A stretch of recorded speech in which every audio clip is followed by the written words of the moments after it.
using the input function on Python. So input is an alternative way of displaying a message on screen, but the difference between input and print is that on the right hand side it is now asking me to type an answer.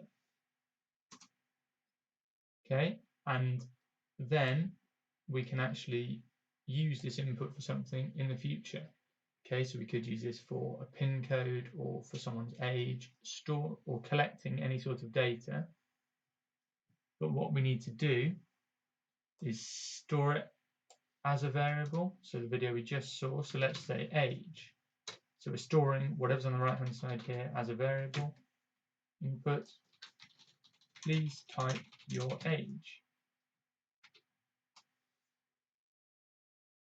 So we use the input function to show that on the screen, but also allow the user to input.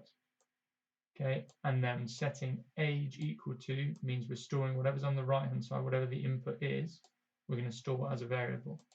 So let's run this and see. Please type your age.